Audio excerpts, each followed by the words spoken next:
Christophe Colomb a-t-il découvert l'Amérique en 1492? Ou bien sont-ce les Vikings qui l'ont découverte avant lui? Mais avant les Vikings, ceux qui vivaient là, n'existaient-ils pas? L'histoire officielle nous raconte que Vasco Núñez de Balboa fut le premier homme à voir les deux océans depuis un sommet du Panama. Ceux qui vivaient là, étaient-ils aveugles? Qui a donné le premier nom au maïs et à la pomme de terre et à la tomate et au chocolat et aux montagnes et aux fleuves de l'Amérique? Hernán Cortés? Francisco Pizarro? Ceux qui vivaient là, étaient-ils muets? On nous a dit et on continue à nous dire que les pèlerins du Mayflower sont venus peupler l'Amérique. Mais l'Amérique était-elle inhabitée? Comme Colomb ne connaissait pas ce qu'il lui disait, il a cru que les Indiens ne savaient pas parler. Comme ils étaient nus, comme ils étaient dociles et comme ils donnaient tout en échange de rien, il a cru que ce n'étaient pas des gens de raison. Et comme il était sûr d'être entré en Orient par la porte de derrière, il a cru que c'étaient des Indiens des Indes. Ensuite, au cours de son second voyage, l'amiral a dressé un acte stipulant que Cuba faisait partie de l'Asie. Le document, daté du 14 juin 1494, mentionne que les membres d'équipage de ces 3 caravelles le reconnaissaient ainsi, et que quiconque oserait soutenir le contraire serait condamné à 100 coups de fouet, à 10 000 maravedis d'amende et à avoir la langue tranchée. Le notaire, Hernán Pérez de Luna, a cité l'acte et au bas de la page ont signé aussi les marins qui savaient signer. Les conquistadors exigeaient que l'Amérique soit ce qu'elle n'était pas. Ils ne voyaient pas ce qu'ils voyaient, mais ce qu'ils voulaient voir. La fontaine de Jouvence, la cité d'or, le royaume des émeraudes, le pays de la cannelle. Et ils ont dépeint les Américains comme ils avaient imaginé auparavant les païens d'Orient. Christophe Colomb a vu, sur les côtes de Cuba, des sirènes avec des visages d'hommes et des plumes de coq. Puis il a su que, non loin de là, les hommes et les femmes avaient une queue. En Guyane, selon Sir Walter Raleigh, il y avait des gens avec des yeux sur les épaules et la bouche sur la poitrine. Au Venezuela, selon frère Pedro Simón, il y avait des Indiens avec des oreilles si grandes qu'elles traînaient par terre. Sur le fleuve Amazone, selon Cristóbal de Acuña, les natifs avaient les pieds à l'envers, avec des talons devant et les orteils derrière.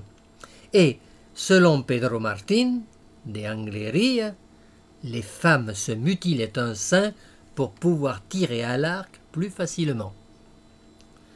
Angleria, qui a écrit la première histoire de l'Amérique, mais qui n'y est jamais allé, a aussi affirmé que dans le Nouveau Monde, il y avait des gens avec des queues comme l'avait raconté Christophe Colomb, et que leur queue était si longue qu'ils ne pouvaient s'asseoir que sur des sièges avec des trous. Le Code noir interdisait la torture des esclaves dans les colonies françaises. Cependant, ce n'était pas pour torturer, mais pour éduquer, que les maîtres fouettaient leurs noirs, et quand ils s'enfuyaient, ils leur coupaient les tendons. Elles étaient émouvantes, les lois des Indes qui protégeaient les Indiens dans les colonies espagnoles. Mais bien plus émouvant encore était le pilori et la potence plantés au centre de chaque place principale. Elle était rudement persuasive.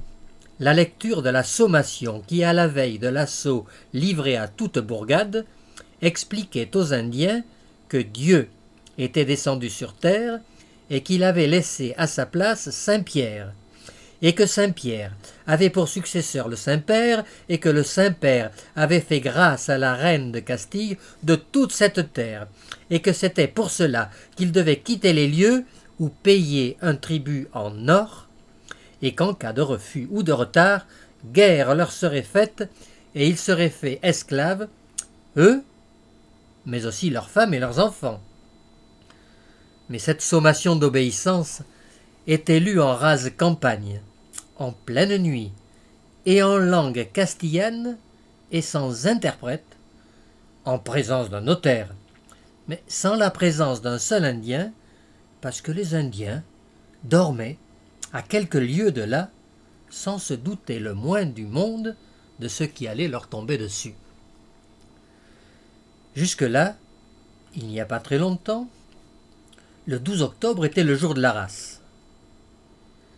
Mais est-ce qu'une telle chose existe? Qu'est-ce que la race? Est-ce autre chose qu'un mensonge utile pour dépouiller et exterminer son prochain? En 1942, quand les États-Unis sont entrés dans la guerre mondiale, la Croix-Rouge de ce pays a décidé que le sang noir ne serait pas admis dans les banques de plasma. On évitait ainsi que le mélange des races, interdit au lit, se fasse par voie d'injection. Mais quelqu'un a-t-il jamais vu du sang noir? Ensuite, le jour de la race est devenu le jour de la rencontre. Les inventions coloniales sont-elles des rencontres? Celles d'hier et celles d'aujourd'hui sont-elles des rencontres? Ne faudrait-il pas plutôt les qualifier de viols?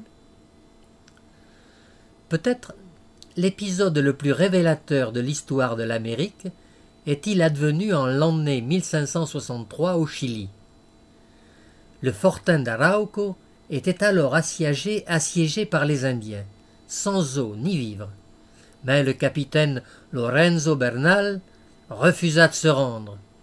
Du haut de sa palissade, il cria « Nous serons de plus en plus nombreux. » Et avec quelle femme?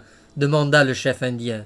« Avec les vôtres, nous leur ferons des enfants qui deviendront vos maîtres. »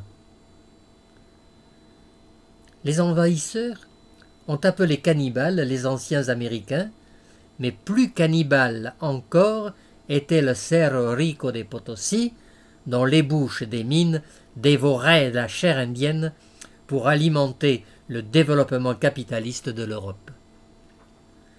Et on les appelait idolâtres parce qu'ils croyaient que la nature est sacrée et que nous sommes tous frères de tout ce qui a des jambes, des pattes, des ailes ou des racines. On les a appelés sauvages. Sur ce point au moins, ils ne se sont pas trompés. Les Indiens étaient tellement idiots qu'ils ne savaient pas qu'il leur fallait demander un visa, un certificat de bonne conduite et un permis de travail à Christophe Colomb, à Cabral, à Cortés, à Alvarado, à Pizarro et aux pèlerins du Mayflower.